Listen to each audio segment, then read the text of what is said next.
Hey guys, Ponniyin Selvan படத்தோடைய hidden details தான் நாம இந்த வீடியோல பார்க்க போறோம். இதுக்கு முன்னாடி நம்ம சேனல்ல நானே வருவேன் படத்தோடைய ஹிடன் டீடைல்ஸ் வீடியோவும் மிஸ்டேக்ஸ் வீடியோவும் இருக்குது.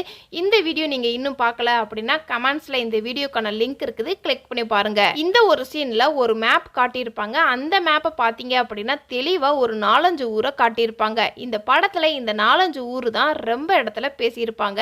அதனால தான் இந்த மேப்ல இந்த ஒரு 4-5 ஊரை தெளிவா மென்ஷன் பண்ணியிருப்பாங்க. அந்த மேப்ல தஞ்சாவூர் பெரிய கோவிலையும் பார்க்க முடியும். இந்த படத்தோடைய ஸ்டார்டிங்கில் ஒரு அனிமேஷனில் அரண்மனையை காமிப்பாங்க. அந்த அரண்மனையை வெளியில் நீங்கள் பார்த்தீங்க அப்படின்னா லெஃப்ட் சைடு சிவப்பு கொடி பறக்கிற மாதிரியும் ரைட் சைடு வெள்ளைக்கொடி பறக்கிற மாதிரியும் காட்டியிருப்பாங்க. நடுவில் புலி சின்னம் இருக்கிற மாதிரியும் காமிச்சிருப்பாங்க. சிவப்பு கொடினா ஆதித்ய கரிகாலனை குறிக்கிறதாகவும் வெள்ளை கலர்னா அருள்மொழியை குறிக்கிற மாதிரியும் காட்டியிருப்பாங்க. இந்த படத்தில் ஆதித்ய கரிகாலனை காமிக்கும் போது சிவப்பு கொடியை சுற்றி இருக்கிற மாதிரி காமிச்சிருப்பாங்க.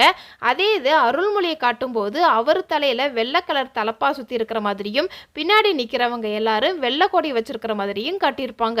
அப்படியே அரண்மனைக்குள்ள போகிற மாதிரி அனிமேஷன் பண்ணியிருப்பாங்க. அதுல ஒரு வயசானவரும் 2 ஆண் ஒரு பெண் இருக்கிற மாதிரியும் சிலை இருக்கும்.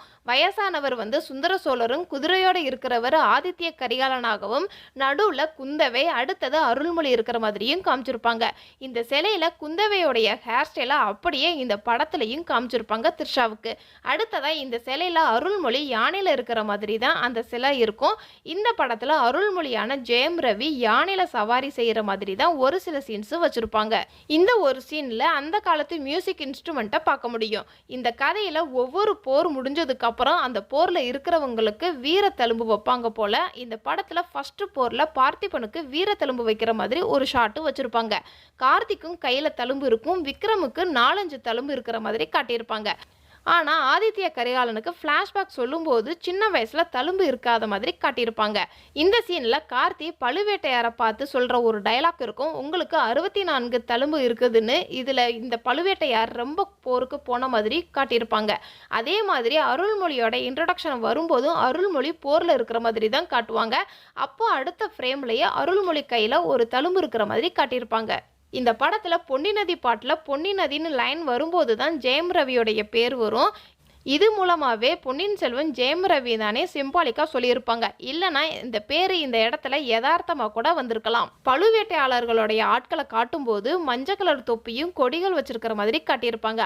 ஆதித்ய கரிகாலன் ஆட்களை காட்டும்போது ரெட் கலர் தொப்பியும் ரெட் கலர் கொடியும் வச்சிருக்கிற மாதிரி காட்டியிருப்பாங்க. அருள்மொழி ஆட்களை காட்டும்போது வெள்ளை கலர் தொப்பியும் வெள்ளை கலர் கொடிகளை வச்சிருக்கிற மாதிரி காட்டியிருப்பாங்க. வேலைக்கார ஆட்களை காட்டும்போது கருப்பு கலர் தொப்பியும் கருப்பு கலர் கொடியும் வச்சிருக்கிற மாதிரி காட்டியிருப்பாங்க. கடைசியில் இந்த ஒரு ஷாட்ல வேலைக்கார பொண்ணை பிளாக் கலர் ட்ரெஸ்ல தான் காட்டியிருப்பாங்க. சோழர் கொடியில புலி சின்னம் இருக்கிற மாதிரியும் பாண்டிய கொடியில மீன் சின்னம் இருக்கிற மாதிரியும் காட்டியிருப்பாங்க. இந்த ஒரு ஃப்ரேம்ல குந்தவையும் நந்தினியும் சந்திக்கிற மாதிரி ஒரு ஷாட் வச்சிருப்பாங்க. அது ரைட் சைடு திரும்பி பார்க்குற மாதிரி காமிச்சிருப்பாங்க. அதுவே பாசிட்டிவான ஒரு கேரக்டராகவும் அதே மாதிரி நந்தினி லெஃப்ட் சைடு திரும்பி பார்க்குற மாதிரி காமிச்சிருப்பாங்க. இது நெகட்டிவ் ரோலுக்காகவும் சிம்பாலிக்கா சொல்லியிருப்பாங்க. நந்தினியும் குந்தவையும் ஸ்டெப்ல வர்றதுல நீயா நானானு போட்டியும் இருக்கும். பழுவேட்டையாருடைய இன்ட்ரோ காமிக்கும் போது அந்த படகுல பழுவேட்டையாருடைய முத்திரை இருக்கும். அதே முத்திரை நந்தினி போட்டிருக்கிற மோதிரத்திலையுமே அந்த முத்திரை இருக்கிற மாதிரி காமிச்சிருப்பாங்க. இந்த கதையில சுந்தர சோழருக்கு உடம்பு சரியில்லாத மாதிரி தான் கதை நகரும். அதுல இந்த ஒரு ஷாட்ல பார்த்தீங்க அப்படின்னா ட்ரீட்மெண்ட் போற மாதிரி காமிச்சிருப்பாங்க. முதுகு பக்கம் ஊசியை குத்தி குத்தி வச்சிருக்கிற மாதிரி காமிச்சிருப்பாங்க. இந்த ட்ரீட்மெண்ட்டை அந்த காலத்து அக்குபஞ்சரா கூட இருக்கலாம். அந்த ட்ரீட்மெண்ட் பண்ண வந்தவங்களும் நம்ம நாட்டு ஆளுங்க மாதிரி இருக்க மாட்டாங்க. ஜப்பான் சைனீஸ் மாதிரி வெளிநாட்டுல இருந்து வந்தவங்க மாதிரி காட்டியிருப்பாங்க. இந்த ஒரு ஷாட்டை பார்த்தீங்க அப்படின்னா சாமிக்கு பக்கத்தில் ஒரு வால் இருக்கிற மாதிரி காட்டியிருப்பாங்க. அந்த வாலில் மீன் சின்னம் இருக்கும். அதே போல் நந்தினி கிட்டேயும் ஒரு மீன் சின்னம் இருக்கிற மாதிரி ஒரு வால் இருக்கும். மீன் சின்னம் அப்படின்னா அது பாண்டிய நாட்டு மக்களை குறிக்கிறதா காட்டியிருப்பாங்க. இந்த படத்தில் மீன் சின்னம் அதிகமாக காட்டியிருக்க மாட்டாங்க. இந்த படத்துடைய ஸ்டார்டிங்கில் மட்டும் ஒரு கொடி கட் பண்ணுற மாதிரி ஒரு ஷாட் இருக்கும். அதில் மீன் சின்னம் போட்டிருப்பாங்க. கிளைமேக்ஸ் சீனில் ஒரு போட்டில் பாண்டிய ஆட்கள் வர மாதிரி காட்டியிருப்பாங்க. அந்த போட்டில் ஒரு கொடி பறக்கும். அதில் மீன் சின்னம் இருக்கும். ஆதித்ய கரிகாலனும் சரி அருள்மொழியோடைய இன்ட்ரோடக்ஷனை காமிக்கும் போதும் சரி ஒரு போரில் சண்டை போடுற மாதிரி தான் காமிச்சிருப்பாங்க. வந்தியத்தேவனும் இந்த நாட்டை கடைசியில் ஆளுவார் அப்படிங்கிறத 2 சீனில் காமிச்சிருப்பாங்க. வந்தியத்தேவன் இந்த ஒரு சீனில் அந்த குதிரை கிட்ட சொல்லுவார், இதே மாதிரி நம்ம நாட்டில் ஒரு கோட்டையை கட்டணும் அப்படின்னு சொல்லியிருப்பார். இன்னொரு சீனில் அருள்மொழி தன்னுடைய தலப்பாவையும் நகையையும் போட்டுக்கொண்டு சொல்கிற ஒரு சீன் இருக்கும்.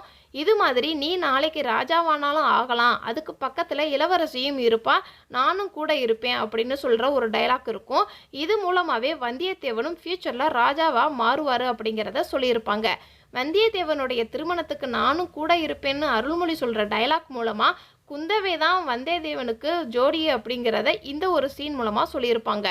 இந்த ஒரு சீனில் அருள்மொழியும் வந்தியத்தேவனும் வால் சண்டை போட்டுக்கிட்டு இருப்பாங்க. அப்போ புலிமுத்திரை பதித்த கேடயமும் பார்க்க முடியும். இந்த படத்தில் அந்த காலம் எப்படி இருந்துச்சு அப்படிங்கிறத ஒரு 10 செகண்டுக்கு வர சீனில் கூட ஆர்ட் ஒர்க்கை அவ்வளோ தெளிவாக காட்டியிருப்பாங்க.